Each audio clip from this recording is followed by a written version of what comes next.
সবাই শুধু ইনবক্সে নক্স করতেছে যে এটা কি ফেব্রিক্সের উপরে করা, এটা কি কালার দিয়ে করা, উপরে চিকিমিকি করে, ওগুলো কি?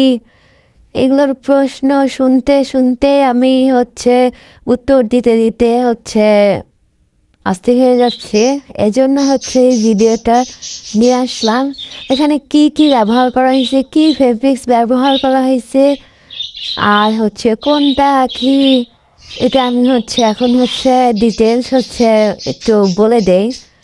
এখানে আমি আমাদের যে রেডি কুর্তি, সে কুর্তিটা সাদা কালার আমি নিয়েছি পেন্টিং করার জন্য। আর সাথে আমাদেরই রেডি অ্যাক্রামিন কালার নিয়েছি, নেজান্ডা যে কালারটা আমরা নিয়ে রাখি সেটা। আর পাতার জন্য ব্যবহার করেছি সবুজ, সাথে একটু আমি হলুদের শেড দেওয়ার চেষ্টা করেছি আর কি।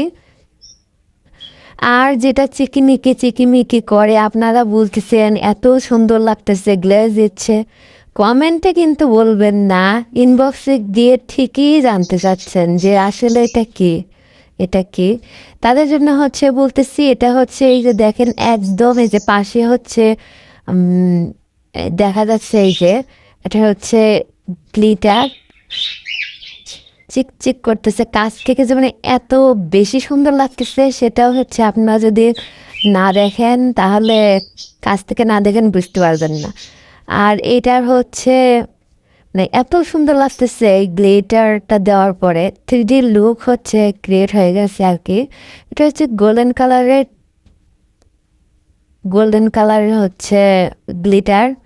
দেখতে তো একদমই ইউনিক লাগতেছে। সম্পূর্ণ কাজ কমপ্লিট হওয়ার পরে কিন্তু খুবই সুন্দর লাগতেছে। এই যে এটা 3D আউটলাইনার অনেকে বলে, কিন্তু আমি বলবো আউটলাইনারটা দুই রকমের আছে। একটা অ্যাক্রালিক আউটলাইনার, আর এটা বলা যায় অ্যাক্রামিন আউটলাইনার, যেটা আমরা বলে থাকি আর কি, এরকম বলা যেতে পারে আর কি। এই যেটা এরকম করে জাস্ট এরকম দিলেই হয়ে যাবে আর কি। আমি একটু মানে পাপড়িগুলোকে ভাসমান করতে উপরে থেকে একটু এরকম করে আর দিয়ে দিচ্ছে আর কি, যাতে একটু বোঝা যায় সুন্দরভাবে আর কি। এটার জন্য আর কি এই যে এরকম করে দিয়ে দিচ্ছি, যাতে একদম সুন্দর একটা রিয়েলিস্টিক লুক চলে আসে আর কি।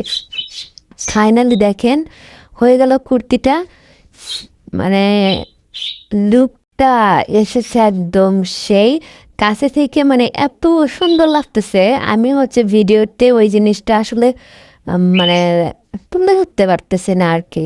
খুবই সুন্দর একটা লুক ক্রিয়েট হয়েছে। এই যে যত কাছে নেই না কেন, আসলে আসল লুকটা আসতেছে না আর কি, এত সুন্দর লাগতেছে আর কি। যাই হোক, আপনারা আশা করি সকল প্রশ্নের উত্তর পেয়ে গেছেন। যদি আর কিছু জানার থাকে অবশ্যই এখানে কমেন্ট করবেন, আমি চেষ্টা করবো পরবর্তীতে এই ভিডিও করে বলে দেওয়ার জন্য বা কমেন্টে রিপ্লাই দেওয়ার জন্য। সবাই সুস্থ থাকবেন, ভালো থাকবেন, আসসালামু আলাইকুম।